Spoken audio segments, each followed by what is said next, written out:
اللهم صل وسلم وبارك على سيدنا محمد وعلى أهله وصحبه وسلم.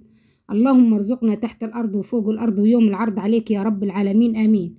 يا صباح الفل عليكم يا حبايبي. إن شاء الله بإذن الله هنبتدي فيديوهاتنا، هنغيره، مش هنتكلموا تاني في مشاكل إلا لو الضرورة القصوى. هنبتدي مشروعنا كده مع بعض. عملت أحلى فايش صعيد بكل تكاته وحركاته، مش هندس منكم حاجة، هنقولكم على كل التفاصيل.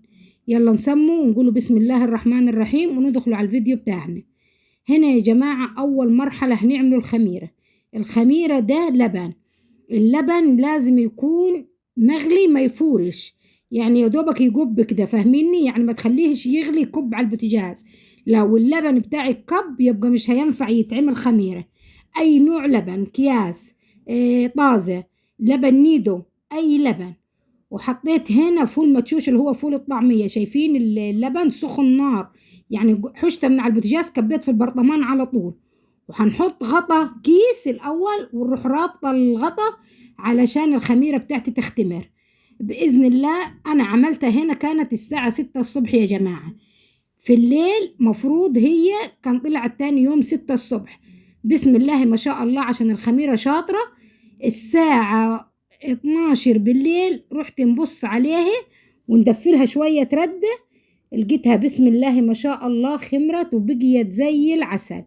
الله أكبر، ولا حول ولا قوة إلا بالله. هنا جبت حتة قماشة صوف لفيتها فيها، وقماشة تاني وشلتها في مكان يكون دافي ما يتفتحش ويتقفل عليه، في ظرفة مطبخ، ظرفة دولاب، في أي مكان.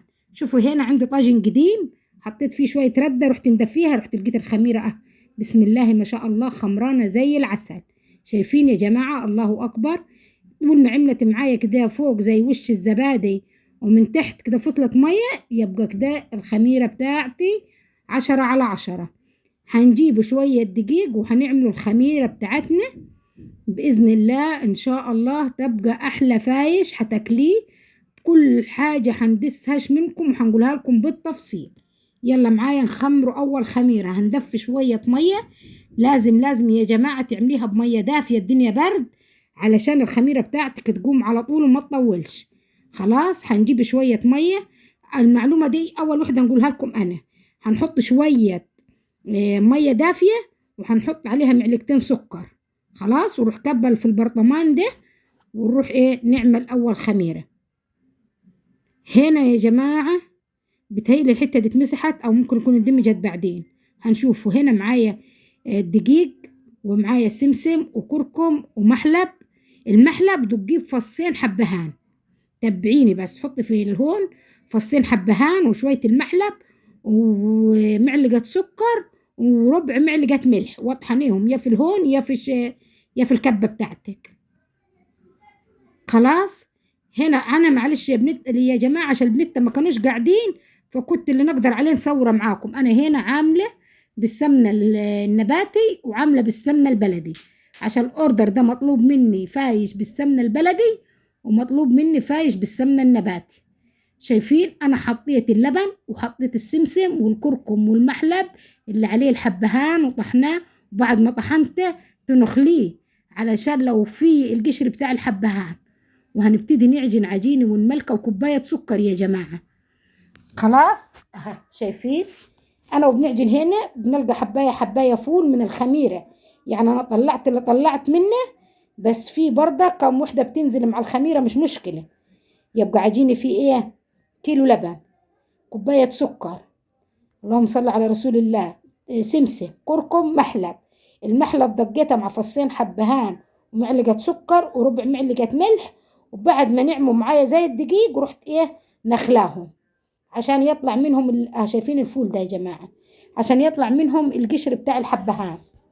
ونص كوباية سمنة. وابتديت نعجن عشان باقي السمنة هنكمل بيها. دول يا جماعة 3 كيلو دقيق. خلاص دي السمنة النباتي. السمنة البلدي كانوا تقريبا 3 كيلو سمنة بلدي ودول كانوا 4 كيلو. ايوه 3 كيلو السمنة البلدي ودول كانوا 4 كيلو. شايفين؟ انا هبتدي نكب السمنة كده ونملك بها العجين. قطع العجين الاول عشان يتملك معايا بعدين. يعني بصوا انا بناخد وندي فيه عشان يتشرب السمنة دي. المرحلة السمنة دي هتنطر كل الفول اللي نزل في العجين. شايفين؟ طبعا دي مقادير قليلة، احنا بنخبزه بالشكارة بس ايه يعني، ده كان اوردر صغير مني. الطلب 3 كيلو بالسمنة البلدي، والطلب 2 كيلو بالسمنة النباتي، فاللي هيفضل هيقعد للمتة في البيت خلاص. شايفين يا جماعة؟ هنبتدي الفايش أهم حاجة تملكي. شايفين العجينة حلوة كيف؟ بسم الله ما شاء الله، ولا حول ولا قوة إلا بالله. ملكي في العجين بتاعك علشان ياخد حقه معايا في العجن. أنا عجناه بلبن خالص يا جماعة. الكمية دي طبعا قليلة على اللي احنا بنعملوه. شايفين العجينة حلوة كيف؟ زي البانة. يعني عجينته ما تبقاش ايه، احنا دلوقتي في الشتاء ما تخنيش العجينة، خليها حلوة ولا تخينة ولا طرية. شايفين العجينة؟ هذا قوام العجينة كده. ملكتها وخليتها زي العسل. هنبتدي ندهن وشها سمنة وهنركنها جنب التانية. أنا كنت إيه، عجنت اللي هي بالسمنة البلدي. هناخدهم على الأوضة كده ونغطيهم ونجيب البطانية بتاعت البنت اللي أكلكم بيها. أهم حاجة تدفيهم على قد ما تقدر تدفي الخميرة بتاعتك. شايفة أنا حطيتهم هنا، دي قسمها على حلتين، والحلة بتاعت السمنة البلدي المتغطية بالكبيرتة دي هنا بردك. رحت غطيتهم بكيس. الكيس يا جماعة يخلي العجين يدفى معايا ويقوم حالة. واديني غطيتها بالبطانية، وهنجيب سجانة نغسلها وندهنها يكون خمير العجين بتاعي اخمر. بسم الله ما شاء الله بردك. ما قدرتش نوريكم القطيع زي ما قلت لكم، البنات كانوا في المدارس، انا كنت هنخبز والبنات كانوا في المدارس. الفيديو ده يا جماعة عاملاه لي 3-4 ايام. شايفين؟ بسم الله ما شاء الله العجين حلو كيف وهايش هيش. نسيت نقولكم انا حطيت كيس بيكنج باودر في السمنة البلدي، وكيس بيكنج باودر في اللي هو ابو سمنة نباتي. معلش انا اسفة، بس البيكنج باودر يا جماعة بيخليه فور. ما تحطيش خميرة، الخميرة بتغير طعم الفيش الصعيدي بتاعنا، بيبقى زي فيش الافران. يعني انت دفيه ولكلكيه هيبقى معاكي زي العسل. وادي هنا سخنت الفرن، وبعد ما سخنت الفرن حطيت العيش بتاعي. يا دوبك يعني 5 دقايق نلقى العيش جنبر كده قب يعني وارتفع، نروح موطية النار عليه ومهدياها عشان يطلع جميل معايا وقلبه مستوي. ما ينفعش الفيش بتاعك يطلع ني عشان قلبه هيقعد عجين، حتى لما تجي تفصصيه مش هيبقى له طعم. دول يا جماعة بالسمنة البلدي ودول بالسمنة النباتي، عزلاهم انا من بعض. الاوردر ده صغير بالنسبة للفيش اللي احنا هنعملوه، بس اقسم بالله ما دسيت منكم حاجه. قلت لكم على كل التكات اللي تخلي الفايش معاكي تاكليه وتدعي لي من كل قلبك على الفايش الصعيدي ده. هنقول لك المقادير تاني. معايا 3 كيلو دقيق، كوبايتين سمنه، اللهم صل على رسول الله. اسفه هنقول تاني. 3 كيلو دقيق، كوبايه ونص سكر، نص كيلو سمنه، نص كيلو سمنه، كيس كيك شيف، كركم، سمسم، محلب، على فصين حبهان، على معلقة سكر، على ربع معلقة ملح، يطحنوا في الخلاط ويتنخلوا، على كيلو لبن. الدوب ده كله وتنزل بخميرتك وعجينك، وبعد كده تزود اللبن بق. ولو مش عندك لبن ممكن تزوديه، اللهم صل على رسول الله، بالمية هيطلع جميل معاك. ولو ما عندكش لبن ممكن تعملي مية وتحطي لها كيسين لبن نيدو واللي هو ب5 جنيه ده، هيخلي كمان طعمه عسل، حاجة فاخر من الآخر. شايفين هنا يا جماعة؟ هنقطع. شايفين؟ الله أكبر، ولا حول ولا قوة إلا بالله. بسم الله ما شاء الله. فيش شتاه، يعني مش هتقولي في الصيف خمر وخلاص، لا ده في الشتاء، يعني أصعب فيش الشتاء. شايفين؟ بالمخرطة هنا وخرطة عشان احنا بنعمل كميات فبنستعمل المخرطة، عشان السكينة بتبقى صعبة شوية في الكميات. وحنوريكم برضه بالسكين. شايفين القرصة طالعة جميلة كيف؟ بسم الله ما شاء الله. القرصة زي البلح من تحت ومن فوق، وخمرانة جميلة جميلة. يلا اعملوا لي لايك وشجعوني واشتركوا في قناتي، وكتبوا لي عايزين نعملكم ايه بالصعيدي.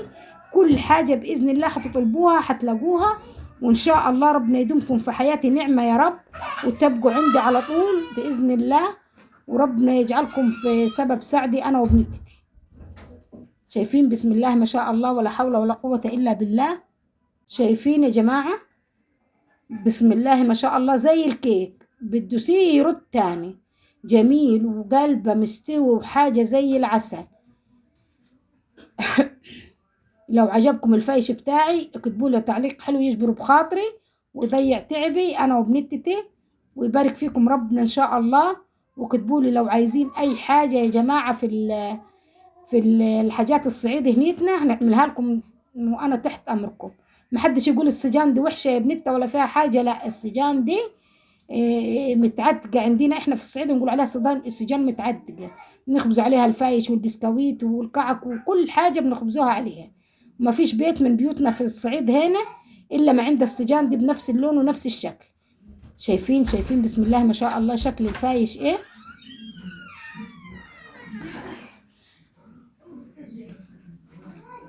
شايفين بالمخرطة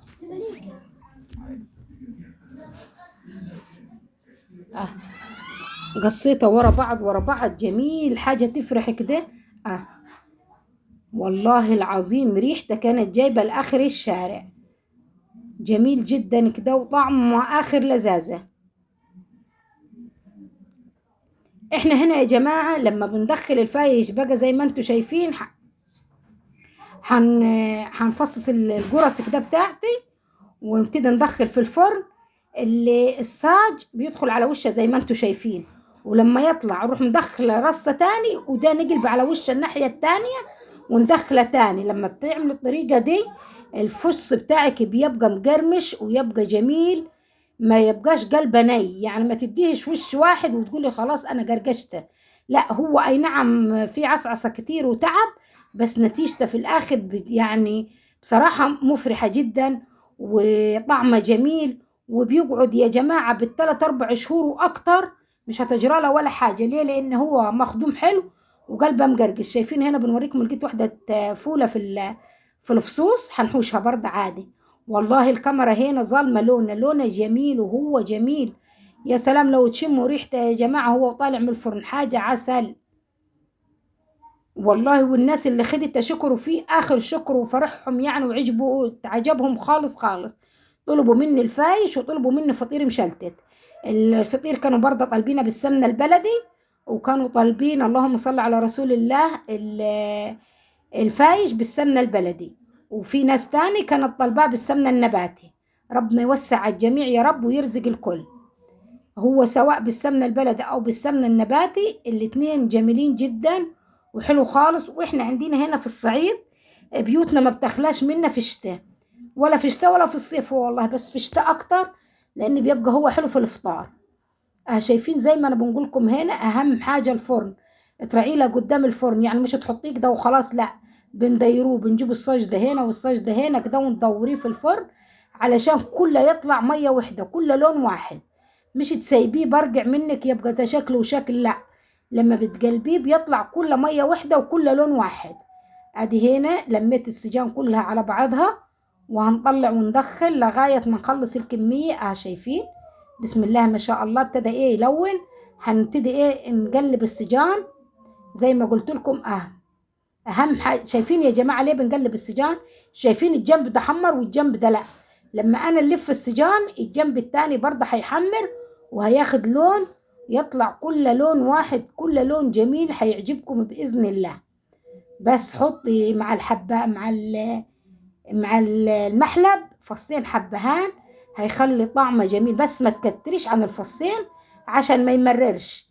يعني كل حاجة بالعقل حلوة يا جماعة، يعني انتي تحطي الحبهان وتحطي معاه فصين، اسفة تحطي المحلب وتحطي معاه فصين حبهان. فصين الحبهان هيغيروا طعمه خالص. يعني الحبهان مع فصين اسفة مش عارفة ليه متلخبطة. المحلب مع فصين الحبهان، شايفين الجمال لونه تحفة. ادي الحركة اللي بنقولكم عليها، هو خد لون على الوش ده فاهميني. في رصة دلوقتي في الفرن مش الفرن فاضية، هنبتدي نقلب على الوش التاني ده، يكون الرصة اللي في الفرن خدت لون برضه نروح مطلعاها ومدخلة ده، يبقى كده هنركنه خلاص اتقرقش ويبقى معايا متفل و14 بس ايه خد لون على الوشين. شايفين فرق ده من فرق ده يا جماعة؟ شايفين الصاج الورا وشايفين الصاجين دول اللي لسه بنقلب فيهم؟ شايفين اللون؟ تروقي فرنك وتاخديها بالراحة وتصبر على الفايش. الفايش عايز طولة بال وعايز صبر عشان يطلع معاكي حلو وجميل. ما تستعجليش عليه تشويه شوي وتقولي ايه ما طلعش زين، لا انت تصبري عليه وتريحيه وتاخديه على مهلك ده. هيطلع معاكي هو تعب يوم بس هيريحك وهيديك النتيجة حلوة. مش تعمليه في ساعة وتقولي خلصت. شايفين اللون جميل كيف؟ وتقولي خلصت وبعد كده تروحي إيه يطلعش معاكي زين. لا اصبري عليه هيطلع معاكي جميل. شجعوني عاد واعملوا لي لايك واشتركوا في القناة وربنا يبارك فيكم ويخليكم لي يا رب. وبرضه هنقولكم تاني معلش انا اسفة متزعلوش مني لو اي حاجة زعلتكم، حقكم عليا ما تزعلوش. ولو عايزين اي حاجة صعيدي كتبولي في التعليقات. انا يا جماعة الحمد لله مش هنشكر في نفسي، انا ست بيت شاطرة وبرضك بنقدر يعني وبنعمل حاجات حلوة كتير. وده برأي الناس اللي ضاقت حاجتي وقرايبنا كلهم برضه كله بيشكر في حاجتي والحمد لله رب العالمين. شايفين لما طلع الساج تاني نفس الحركة، ندخل رصة ونطلع الرصة التانية نقلبها بالطريقة دي. شايفين كل ما تقلبيه كل ما قلبه بينشف من جوا وياخد لون معاكي ويبقى مقرقش كده. ولما تجي تاكل الفص كله يقرش مع بعضيه ما يبقاش فيه قلبه ني ابدا ولا ملكوم ولا اي حاجة. شايفين يا جماعة؟ معلش لو كان الفيديو طويل بس علشان قلت لكم كل التفاصيل اللي في الفايش. ولو عايزين اي سؤال يا ريت تكتبولي في التعليقات وانا هرد عليكم باذن الله. بسم الله ما شاء الله. شايفين هنا بنقطع على الصينية عشان لو السجان ما كفتش نرجع على طول للصاج اللي يفضى نرص عليه على طول. شايفين هنوريكم شايفين كأنه كيكة والله. شايفين جماله عشان مخدوم زين ومعجون حلو ومملك مليكة تمام يديك النتيجة الحلوة دي. ما ينفعش يتلخ الفايش. يلا عملوا لي لايك عاد لو عجبكم الفايش هنية ده جميل. شايفين بألف هنا وشفا يا رب للي خدوه. ونقول لهم ألف مليون شكر على الكلام الحلو اللي قالوا لي ده. ربنا يبارك فيكم يا رب وإن شاء الله بإذن الله كل اللي نعمله ليكم يعجبكم. وشكروا في الفطير خالص برضه هنوريكم طريقة الفطير بس برضه معلش عشان البنت كانوا في المدارس الصبح دلوقتي إن شاء الله هياخدوا الأجازات ونصور معاكم كل حاجة بالتفصيل. ويا ريت اللي يعرف حاجة عن التصوير يقول لي إزاي نصور هما والبنت مش قاعدين أنا وبنعمل حاجة الصبح. يا ريت تكتبوا لي برضك في التعليقات وتقولوا لي.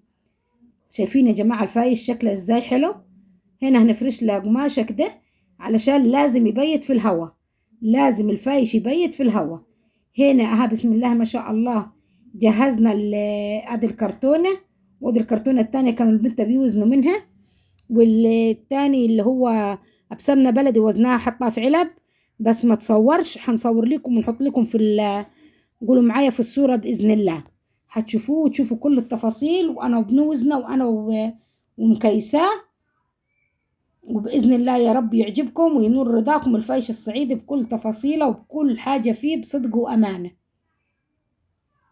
وبالهنا والشفا يا رب للي كلوه وبهنا والشفا للبنت برضه عشان هو افضل منا يعني قاعد في البيت شوية منا كم كيلو كده تقريبا 2 كيلو ولا حاجة كده يعني.